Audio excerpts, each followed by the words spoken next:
नमस्कार दोस्तों, जय हिंद, वंदे मातरम। राहुल कस्वा ने चूरू जिले में ऐसा कारनामा किया जिसे राहुल कस्वा ही नहीं पूरी दुनिया 100 साल तक याद रखेगी।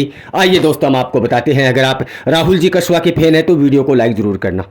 दोस्तों, पहले तो मैं आपको आपके मन की बात बताता हूं कि जब राहुल कस्वा ने बीजेपी पार्टी छोड़कर कांग्रेस पार्टी ज्वाइन की तो आप लोग जहां भी बैठते थे, जहां भी बात करते थे, जब भी चुनाव की बात चलती थी तो आप लोग सिर्फ एक ही बात करते थे कि राहुल कस्वा ने बीजेपी पार्टी छोड़ दी है, कांग्रेस ज्वाइन कर ली है, लेकिन अब राहुल कस्वा की राजनीति खत्म हो गई है।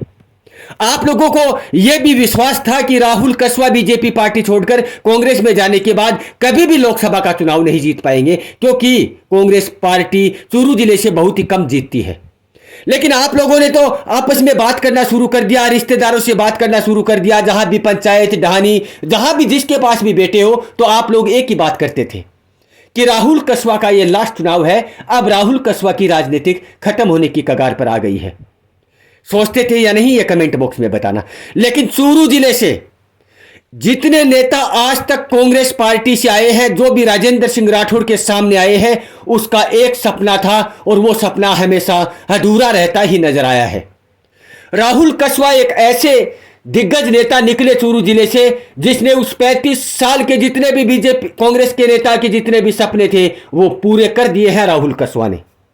क्योंकि राजेंद्र सिंह राठौड़ के सामने आज तक भी कोई नेता 35 साल में जो भी नेता चुनाव लड़ता तो उसका एक ही सपना था कि राजेंद्र सिंह राठौड़ कब चुनाव हारेगा। हर बार चुनाव आता तो उस सामने वाले कैंडिडेट के दिमाग में सिर्फ एक ही बात चलती थी कि यह चुनाव कब हारेगा। 7 बार लगातार विधायक बन चुके हैं राजेंद्र सिंह राठौड़, आज तक किसी भी दिग्गज नेता का सपना पूरा नहीं हुआ। और यह भी बात नहीं है कि राजेंद्र सिंह राठौड़ के सामने जो भी नेता हारे हैं वो कोई छोटी पोस्ट पर थे या फिर ऐसे ही कोई चुनाव लड़ रहा है। जो भी राजेंद्र सिंह राठौड़ के सामने आज तक जो भी चुनाव लड़ा है उसका चूरू जिले में नहीं, राजस्थान में नाम चलता था। लेकिन वो सपना सिर्फ राहुल कस्वा ही पूरा कर सके। लोकसभा चुनाव में और विधानसभा चुनाव में नरेंद्र जी बुडानिया ने और राहुल कस्वा ने मिलकर राहुल कस्वा ने एक ऐसा कारनामा किया, वो भी कारनामा था राजेंद्र सिंह राठौड़ की हार का। आज तक 40 साल के कैरियर में सिर्फ वो सपना ही था कांग्रेस पार्टी के लिए जो एकदम अधूरा पड़ा था, और वो सपना पूरा किया राहुल जी कस्वा ने। राहुल कस्वा ने चुनाव लड़ने से पहले ही कह दिया था कि अगर राहुल कस्वा राजेंद्र सिंह राठौड़ के बारे में कहा है कि इसे चुनाव सिर्फ मैं हराऊंगा, काका को सिर्फ अगर चुनाव हरा सकता है तो वो राहुल कस्वा। और वैसा ही हुआ।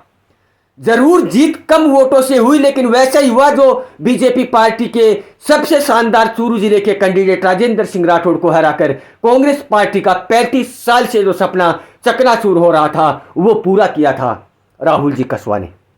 लेकिन आप लोग ये भी कह रहे थे उसी राजनीति खत्म होने की कगार पर है। राहुल कस्वा की राजनीतिक अब राजनीतिक वहां तक पहुंच गई है जहां तक राहुल कस्वा भी नहीं सोच सकते। राहुल कस्वा ने राजेंद्र सिंह राठौड़ को हराकर एक ऐसा कारनामा किया है जो पूरे सदियों तक याद रखा जाएगा। तो दोस्तों, आप कमेंट बॉक्स में बताना कि राजेंद्र सिंह राठौड़ को 35 साल में हराने के लिए नेताओं ने कितनी कड़ी मेहनत की, और राहुल कस्वा ने बीजेपी पार्टी छोड़कर कांग्रेस में आने के बाद राजेंद्र सिंह राठौड़ को पहले ही झटके हरा दिया। एक शानदार सा कमेंट लगाना, वीडियो को लाइक करना, चैनल को सब्सक्राइब करना। जय हिंद, वंदे मातरम।